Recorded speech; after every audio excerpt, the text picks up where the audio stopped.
I'd like to welcome y'all to This is Forreal talk show. This is T.O.N.E. My first guest that I'm having is King Priest. This is not alcohol, it's cranberry. Okay, no problem. Now, what we're gonna talk about today. Hey, get off the cell phone, man. I gotta text somebody. No cell phone. Oh, on the show. See how folk be? This is why everybody can't be professionals. This is why, if it was why some people have cut off points if Diddy had in their career. If Diddy wanted to use the phone, you would let him use it. Diddy would not use the phone on my show. You hear me, Diddy? Anybody else? I see you saying it right. We don't play that. How many don't play that? Okay. The subject we're gonna have today is about the wrong type of lifestyle. And what we just was talking about previously. For real, exactly. Like into that right now. Yeah. Okay, Yeah. Well, this is the end of the show. Thank you for watching.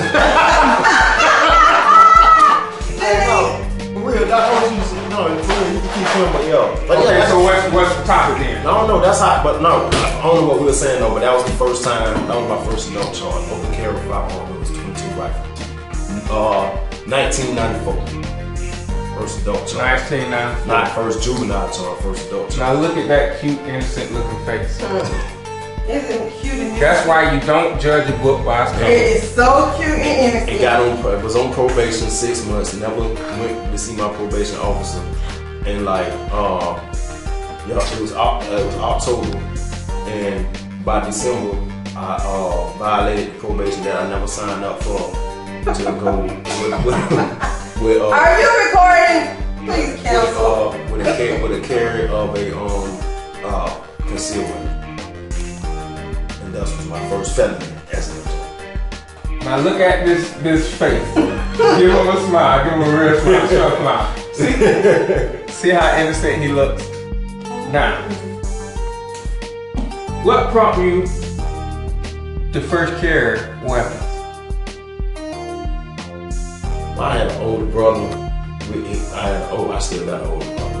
And when I started, I was 16 years old when I started selling crack. When I was 16, I was out in the street, but I ain't down with crack connections. And so he did that, and he was like, because I was always like a thinking kind of guy, so I feel like we shouldn't have to get into no type of altercation because we should be able to talk everything out. But he realized then, not from the South, I was raised in the South, I slowly started to notice that people don't really talk. And it's no insult to the South, but when I was young, we wanted that they didn't talk because a lot of, in Lakeland, Florida, they wanted that they didn't talk because they was like so hard, there's a lot of them didn't have rational capability.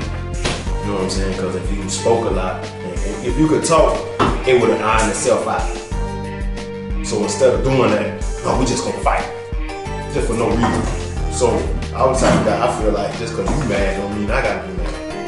You know what I mean? So I had a few fights and stuff like that, but how my brother interpreted it to me, it's like, that's called being soft. I thought it was using the brain.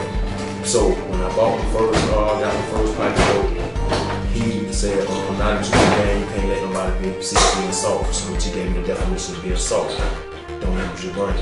So I did use my brain. I'm like, okay, well, since I had already discovered that I was hanging by myself, I didn't have no clique of people, because everybody had 1,000 cousins that they can always go get at any given moment. When you whoop one, you're gonna have to fight the next one and 3 of his cousins. And if you whoop 2 of them, you're gonna have to fight 6 more of his cousins. So I just cut to the chase. I'm gonna have my own game with me all the time. And my game was gonna be some firearm. My first firearm that I had, it was the shotgun he sold. It was a semi-automatic 12-gauge. That was my first weapon. How did you carry your weapons? It depends. It depends. Well, that one I kept at the house until this one occasion in the projects I had to do so. I felt like I was gonna have to do something. So I just got it, and I walked around to the guy's house with it. You walk around with it, was it concealed? No. So broad daylight? No, it was nighttime. Nighttime?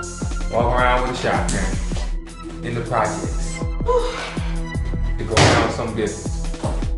Okay. So, how long ago was that? I was 16. You were 16. Okay, now this was before all the glorification, all this kind of stuff. It's just somebody that was their lifestyle and what was going on, right?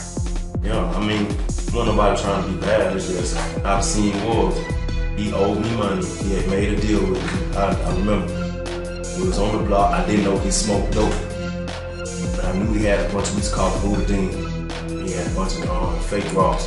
They were big, but I ain't know. So I'm like, he said, let me hold one of yours just for the taste of dope. I mean, you know what I'm saying? I basically want to break it all smoke about my mom. You got me some real rock.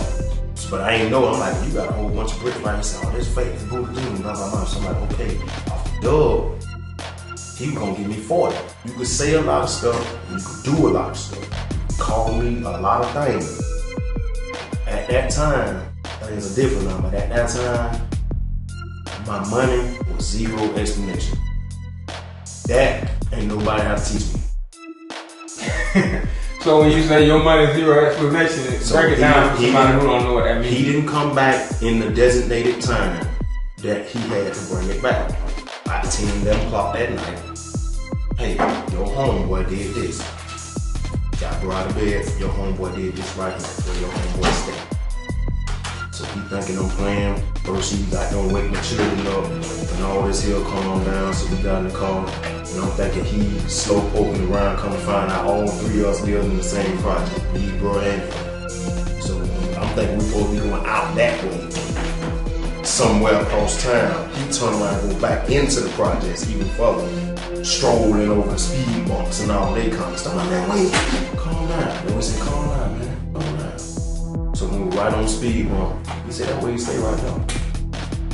He said, now that I'll show you where you stay, and you got that, I forgot what he called it, you got that thing, I don't want to hear nothing else about it. And he took me, and fired my head up, he drunk a Michelob, and he dropped me back off, and he went on there with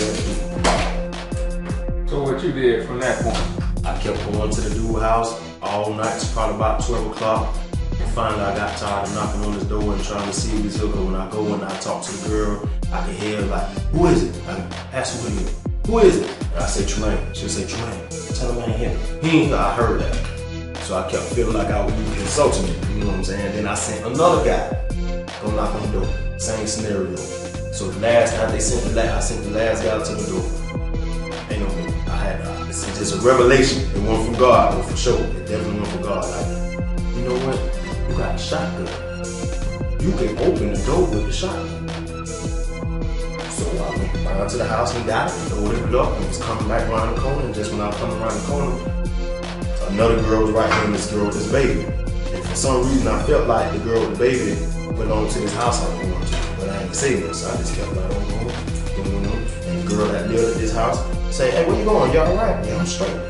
Walked right on up the step, and that's when the girl with the baby realized that I was going to her door. Opened her screen door, and she like, what you doing? I said, he in there, and I know he ain't here, and I'm going to get him. She's like, baby, I got 3 kids. And I said, well, you better bring him out here to me. She went right in there.